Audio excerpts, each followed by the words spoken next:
السلام علیکم ورحمۃ اللہ وبرکاتہ۔ بسم اللہ الرحمن الرحیم۔ 5 اکتوبر اقوام متحدہ کی طرف سے 1994 سے استاد کے مقام کے اعتراف میں یہ دن عالمی طور پہ منایا جاتا ہے، اور ان کا جو UNO کا ادارہ ہے یونیسکو، ان کے تعلیمی، سائنسی اور معاشی معاملات کو ڈیل کرنے والا ادارہ، اس کی طرف سے یہ دن منایا جاتا ہے، اور یہ افرم کیا جاتا ہے کہ اساتذہ اپنی ڈیوٹی انجام دیں گے اور قوم اور ملت کی تعمیر کرنے کے کام کو جاری رکھیں گے، اور باقی تمام دنیا ان کے مقام اور احترام کا اور ان کی قوم کی بلڈنگ اور قوم کو تعمیر کرنے کے کام میں اس کی رسپیکٹ دے گی۔ یہ جو معاملہ ہے پاکستان اور یورپ کے اندر، اس کا معیار بالکل مختلف ہے۔ وہ اقوام ترقی یافتہ ایڈوانس ممالک میں جیسے جاپان ہے، یورپ ہے اور امریکہ ہے، وہاں پہ استاد کا احترام اور مقام ہے، اور ہندوستان پاکستان میں استاد کا مقام 3rd کلاس یا شودر کے برابر سمجھا جاتا ہے، اور اسی وجہ سے وہاں پہ ان کی محنت ضائع ہو جاتی ہے، اور جو قوم آگے بڑھتی ہے اس میں ان کا استاد کا مقام اور احترام نہیں ہوتا۔ اسلام کے نقطہ نظر سے ہم اگر دیکھیں تو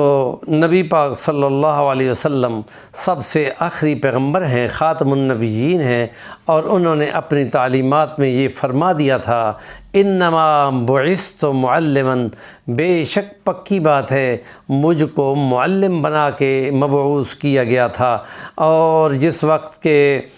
حاتم طائی کے بیٹے نے اسلام قبول کیا تھا مسلمانوں کی فوج کی یلغار کے بعد،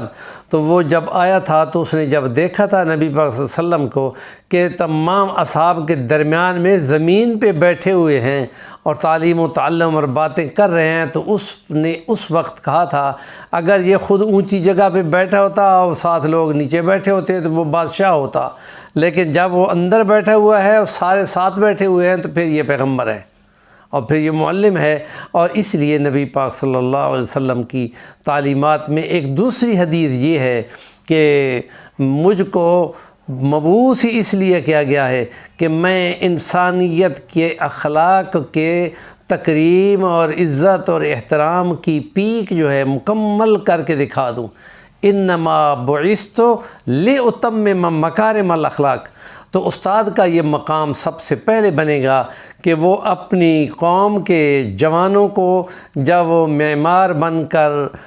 کھڑا کرے تو وہ اخلاق کے کمال پہ پہنچے ہوئے ہوں، ان کی عزت اور ان کا وقار اور ان کی غیرت بہت زیادہ بلند ہونی چاہیے۔ اسلامی نظریاتی مملکت میں امید یہ کی جاتی ہے کہ یہ کام بہت اعلیٰ پائے کا ہوگا، کیونکہ ملک نظریاتی ہے تو اس کے اساتذہ بھی نظریہ کو فیڈ کریں گے اور نوجوانوں کا کلچر آگے بڑھے گا، اور اگر اس کو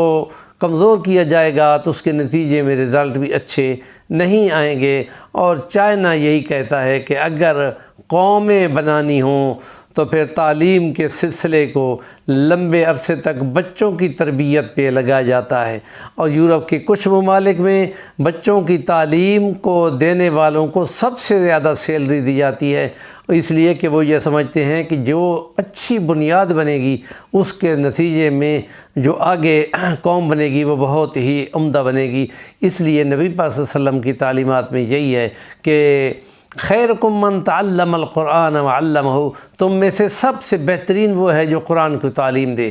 اور یا تو تعلیم دینے والے بنو یا متعلم بنو، تعلیم سیکھنے والے بنو، اور تیسرے تم نہ بنو۔ تو اس لیے یہ معیار ہے کہ قیامت کے دن جب 12 جماعتوں کو لایا جائے گا، تمام لوگ مختلف جماعتوں میں ہوں گے، 12 جماعتیں ہوں گی، اور ان میں کمال پائے کی جو جماعت ہوگی انبیاء کی ہوگی، اور اس انبیاء کی جماعت میں جو اساتذہ جو معلم ہیں وہ بھی انبیاء کی جماعت میں ہوں گے۔ یہ ایک بہت بڑا اعزاز ہے۔ یورپ میں اس کا اعزاز یہ ہے کہ اگر ان پہ ایک ملک میں باقاعدہ اگر کسی پہ FIR آنی ہو تو حکومت اجازت نہیں دیتی، پہلے پوچھا جاتا ہے۔ اور جاپان کی عدالت میں اگر کوئی کیس عدالت میں جاتا ہے تو جج کھڑے ہو کے استقبال کرتے ہیں۔ اور اشفاق احمد نے جو اٹلی کے اندر کہیں گئے اسی فنکشن پہ اور ان کا چالان ہو گیا تھا، تو جس وقت کے وہ مصروفیت کی وجہ سے تیسرے دن گئے تو جج نے بلا لیا، تو انہوں نے کہا آپ کام کیا کرتے ہیں؟ تو اشفاق صاحب نے کہا جی تعلیم و تعلم کا کام کرتے ہیں، پروفیسر ہیں۔ تو وہ جج اسی وقت فوراً کھڑا ہو گیا اور سب کو کہا کہ ان کو سلوٹ کرو، ان کو کرزی پیش کرو، اور ہم معافی بھی مانگتے ہیں کہ ہمارا آپ کا چلان کیا گیا ہے، اور ہم آپ کو اسی طرح ریلیز کرتے ہیں، اور یہ احترام ہے اس کے مقابلے میں۔ اگر ہمارے چینل کا نام ہے صفی الرحمن الوانی، ضرور سبسکرائب کریں اور کومنٹ بھی ضرور کیا کریں۔